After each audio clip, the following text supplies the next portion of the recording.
had to bring that stupid doll home. It burned down our house. Mom, she just needed love. You didn't love her enough.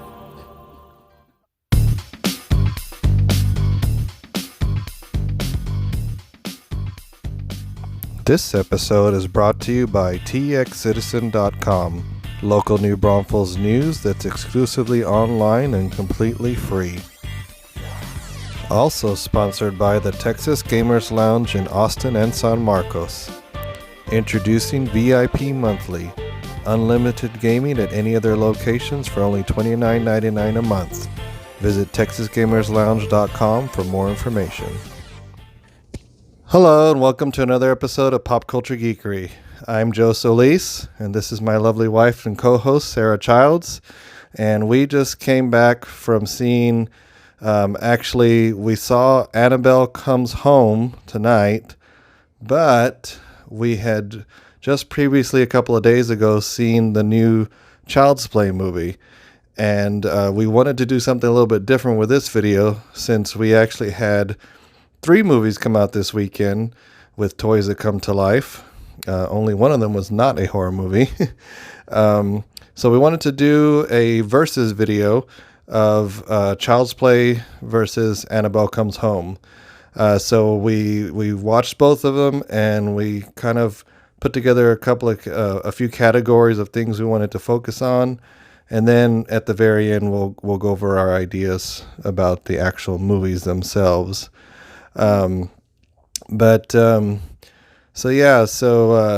Interesting weekend for creepy things for sure. Even Toy Story 4 had a few creepy dolls in it, which we actually forgot to talk about. Do you remember those guys? Yeah, the Minions. Yeah. Well, basically. Yeah. Yeah, the creepy guys in the antique shop. But anyway, so let's start with Child's Play. So it's a reboot of the classic 80s horror series. There's a lot of people who are not happy about that fact with this movie. I'd only ever seen the original. You said you had never seen any of them, right? I never saw any of them. Yeah, so you came to this one pretty fresh, so you didn't have any of the the history with it. A lot of people did. And now with Annabelle Comes Home, I know you and I have pretty much stayed on top of every movie that's coming out in the Conjuring Universe, but we had actually fallen behind on the Annabelle movies. I don't remember, was that by choice? Did we just not want to watch them, or do you remember? I don't remember. It's just you never took me. And if you don't take me, sometimes I don't ask. It depends what it is. Yeah, but since then, we have caught up on the other Annabelle movies. We watched them recently, so we were ready to go with this one. And so let's start off with which of these 2 movies has the higher kill count. So kind of a morbid subject matter. So close. I don't even know. Wow. So if in case you missed Sarah's sarcasm there, there's a clear winner in this category because Chucky actually has 5 confirmed kills in this movie that we were able to record.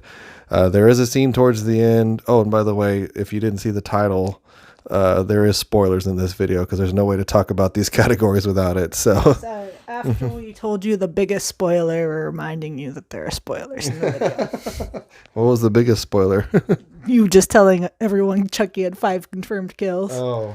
Well, I would hope people going into a Child's Play movie, reboot or not, would expect some death. But true. But anyway, so on the other hand, though, Annabelle, believe this or not, had 0 kills in this movie. That's right.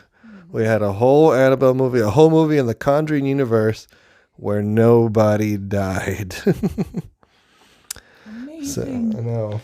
Amazing. So on this category, we're definitely going to have to give it to Chucky by a landslide. But yeah, because I was going to say earlier is that there's a scene towards the end where a bunch of the toys start coming to life in the toy store where Chucky came from. So at that point, it was hard to keep track of the kills anyway. So I guess it's a good thing that They weren't Chucky's kills though. They were like Chucky's incorporated kills. Like friends of Chucky, you can kill too. And they all go off and kill their own people. So it's through the roof at that point. Yeah. So the next category would have been who has the most creative kill, but because Chucky won the first category by a landslide, he automatically wins this category, but we decided to subdivide it and say which one of his kills is the most creative. So should we go over what they are since we're talking about spoilers anyway? I mean, I think we should just talk about which one is our favorite. Okay. Probably the most important. Okay. My favorite was the evil boyfriend. 'Cause he's evil. No. Most creative. Well, it was really what happened after that made it super creative. But, so he's in the watermelon patch and basically he gets run over by a mower and like his face gets mowed off.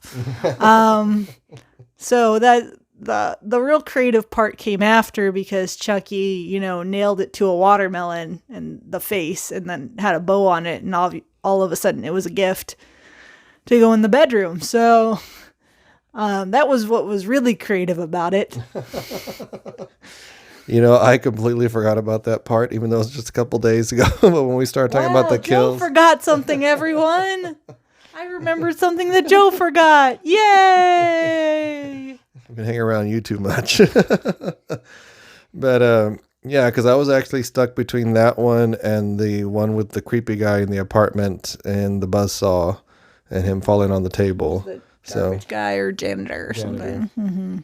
Yeah, but yeah, I did get pretty elaborate with the whole head and the birthday package there. So that one, well, it already went to Chucky anyway. So Chucky's ahead of the game on this one. That was his second kill. Mm-hmm. His second kill one. Mm-hmm. So the next category is which of the two had the better cast of characters. So of course, even though the movies are named after these killer dolls, each one has its own cast of characters, which kind of are main part of the movie. They're the main protagonists. And for the most part, they're all kids. They're all teenagers on both movies. I know Annabelle did have the young girl from what's the Haunting of Hill House, and she played the young Judy Warren. So she was the youngest of all the kids. Although the kid who played what? She looked familiar, but I didn't place that until you said that. I was like, oh, and I still don't remember the movie you're talking about, but I remember the title. I just don't remember what I saw when I watched it. So. It's the Netflix series, the one that caused me to have this scar from our cat who jumped whenever we were watching an episode of it, and he's clawed me. So I will forever remember that Netflix series. So, but that's a true story. Anyway, but then of course we have on the Child's Play movie, we have the little kid named Andy, which I thought was funny, because it reminded me of Toy Story. Aww. But so with on Child's Play you had Andy, and you had the couple of teenage characters that he kind of befriends a little bit later in the movie, because the whole thing with Andy, the reason he befriends Chucky is because he really doesn't have any friends, and he's, sort of forced to a little bit by his mom, but but that too, yeah. Well, his mom only forced the toy on him. She didn't, know what was going to happen after. No, I'm just saying, she forced the toy. It was like, oh, here, it's made to be your friend. Here, you need friends. Yeah. Little did she know. But then on the other side, on Annabelle, like I said, we had the young Judy Warren, who's the daughter of the famous couple, the Warrens, who are the inspiration behind the Conjuring Universe. but she has a teenage babysitter, and then her best friend, the babysitter's best friend, comes, and then there's a classic boy next door who gets involved. So that's pretty much the cast of characters that we focus on for the majority of the Annabelle movie. So, so which one do you think was the stronger cast of characters surrounding our killer dolls?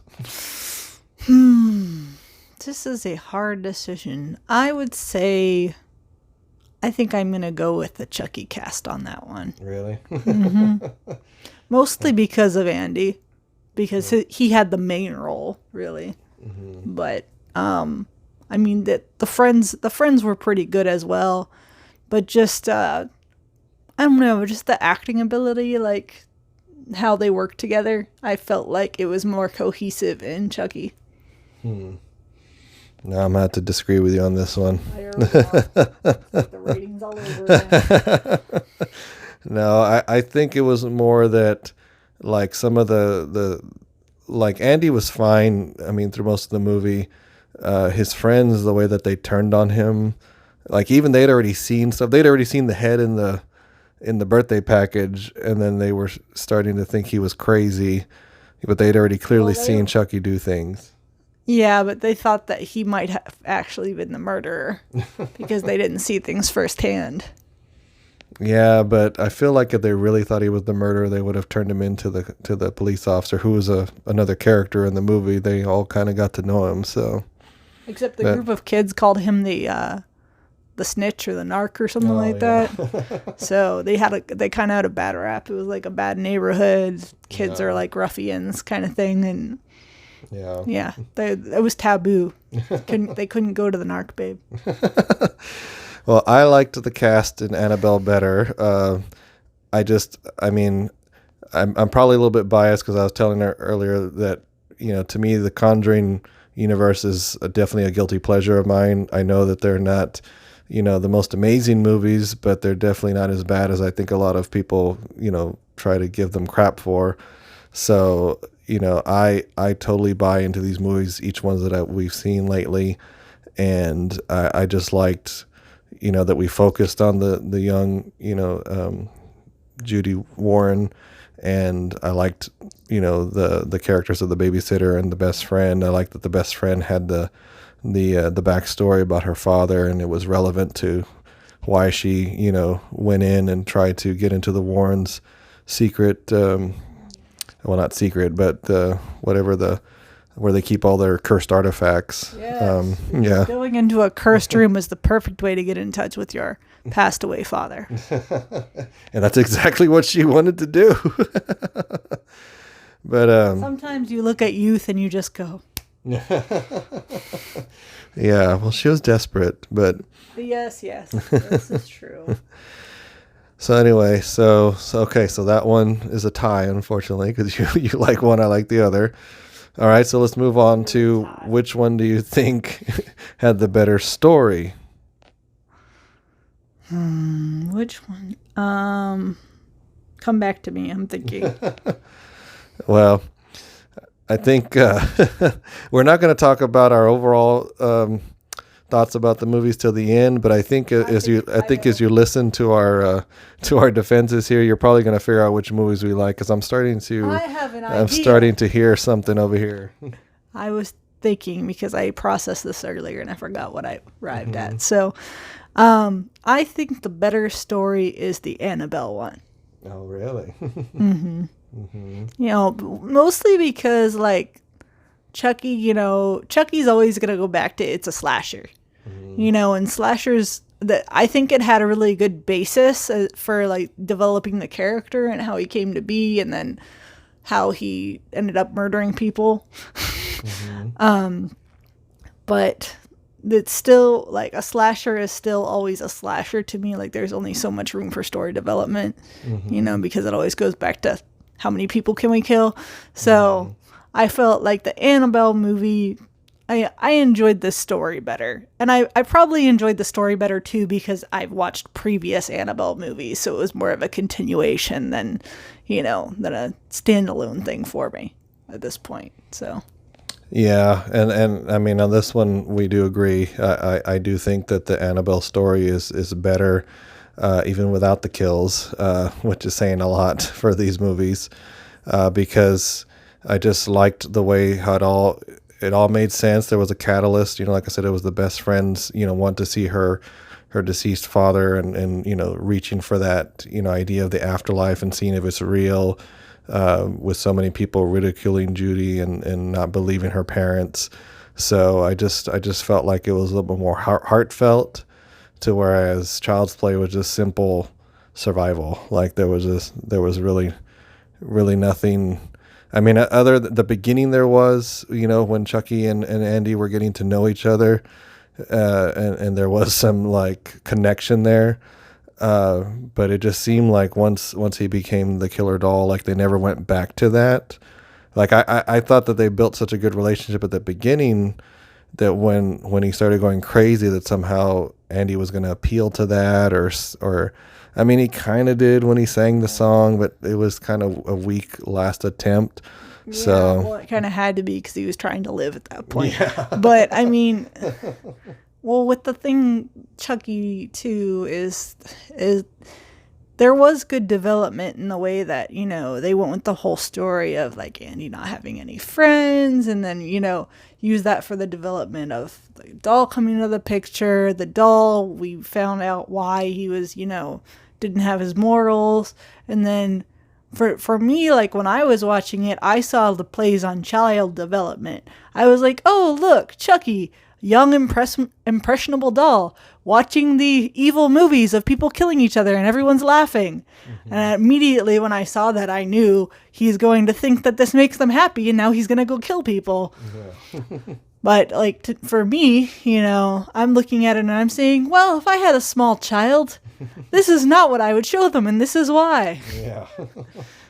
Yeah, but that's what I'm saying. Like that was all early in the movie, so that was all great setup. I just don't feel like it paid off well in the end. Well, so it's a slasher, so it turned into a slasher, and there was lots of slashing. Yeah. So then that brings us to our. So we agree on that one, that it's Annabelle has the better story. Mm-hmm. Okay, so then the next one is, out of the two dolls, which one do you think is the better creepy doll? Annabelle. No contest.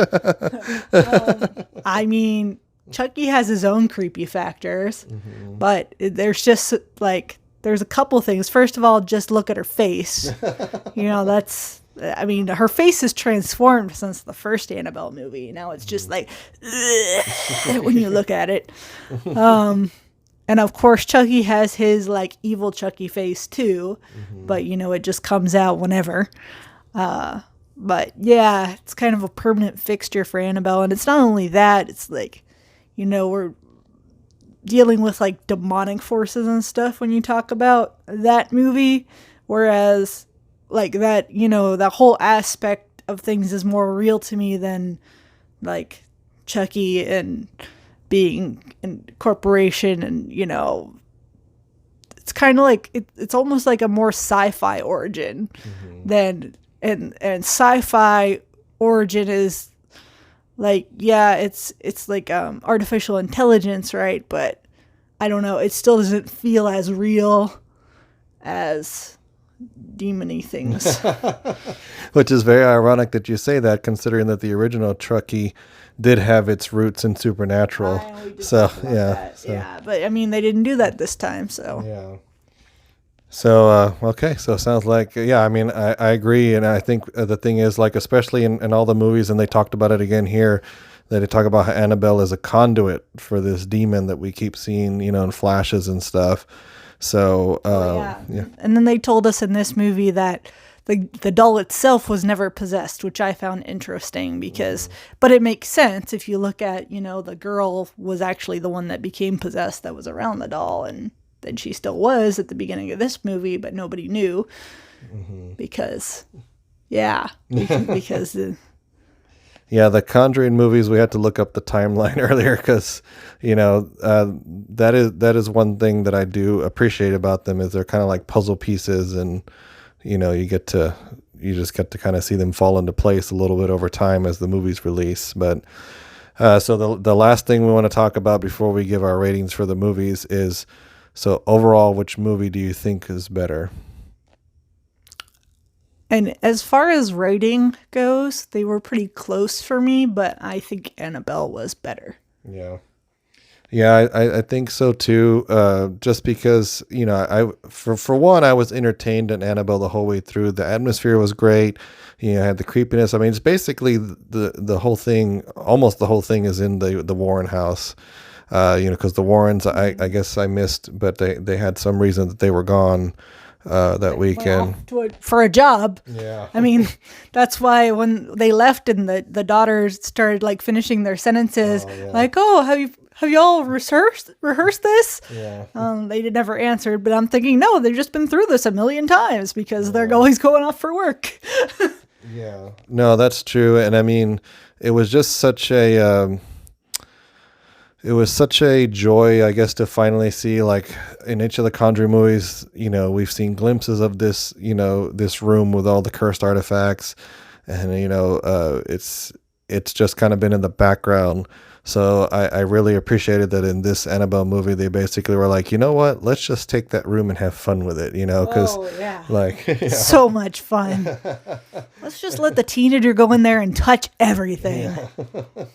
But that was what fascinated it to me, like, as she's walking around in there, before everything starts going crazy, and she's, seeing all the artifacts, and like for every artifact she saw, it's like, in my mind, I just wanted to know the story of that artifact, and then she would look at something else. I'm like, I want to know that story. To me, being a person who loves storytelling and just stories in general, that room was literally a room of possibilities for me. Like, I just wanted to know everything. I just wanted to, I wanted the movie to keep going, and I wanted to know about every single artifact in there. And that to me, I think, is what fascinated me about the movie and anchored it for me, because, it's not a perfect movie. It has a lot of the same things that other people complain about the other movies in the Conjuring universe. That's why I say at this point, I already know what to expect going into these movies, and I haven't been disappointed in that respect yet.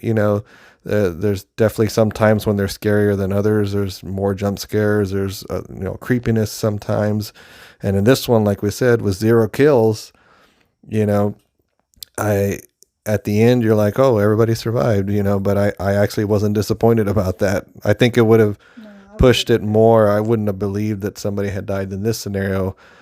Because I know they're trying to keep it as close to the real events, or so that's whatever the stories are, but I definitely can't see somebody dying in their house and it not be a big deal. Yeah, I mean, I feel like the way they went with this, they had like 3 death possibilities: babysitter, babysitter's friend, babysitter's love interest. Mm-hmm. They can't kill off out any of the Warrens, So like they could have done that, but.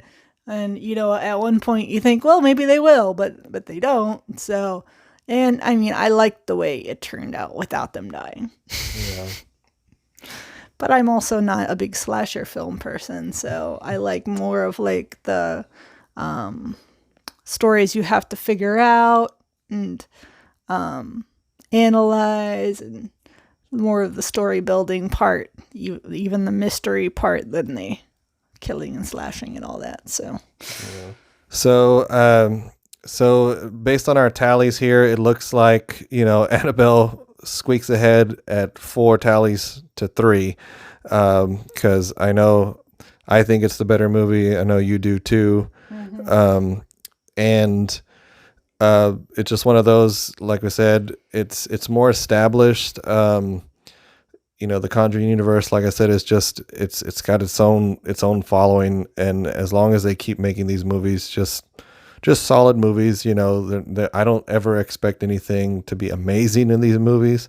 I just want to be entertained, and I want to be scared. I want some jump scares, so Sarah here can jump in the theater, because that's always fun. So, he just wants me to hang on to him, I guess. So you want to go ahead and do ratings? So let's do. Sure. Child's Play. So, Child's Play, I was enjoying it. Like I said, towards the beginning, I enjoyed the relationship, building with Chucky, but, and it was at a strong 7 for me at the time, but that ending just drug me down. I just was like, we just we just kind of petered out here at the end. I really wanted more, because I like I said, I really wanted that relationship with him and Andy to come through at the end. So I had to settle on a 6 out of 10 for Child's Play. What about you?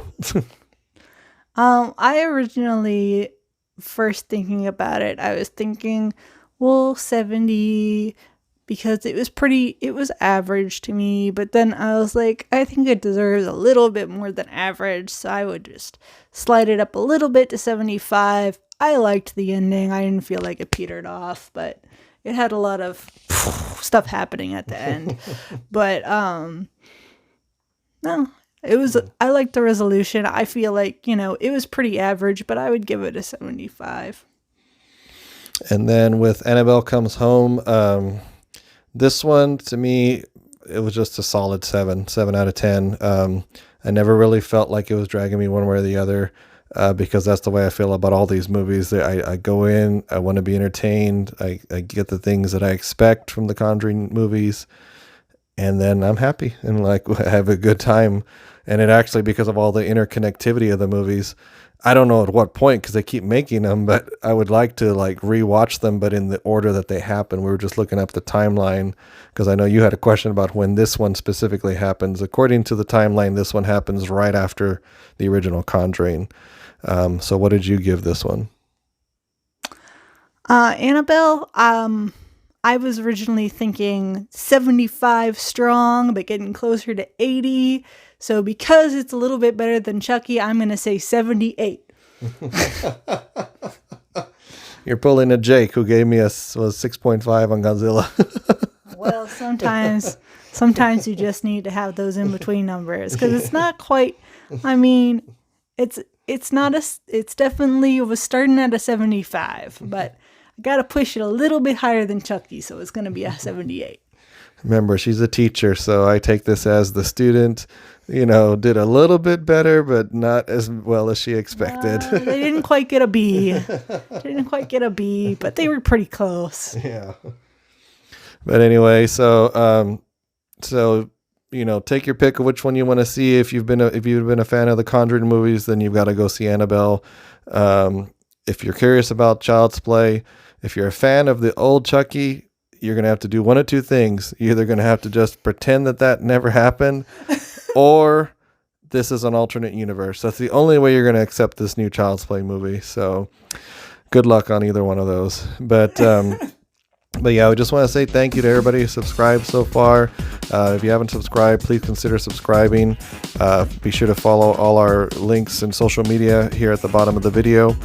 And if you liked this style of video where we did a versus video, please comment.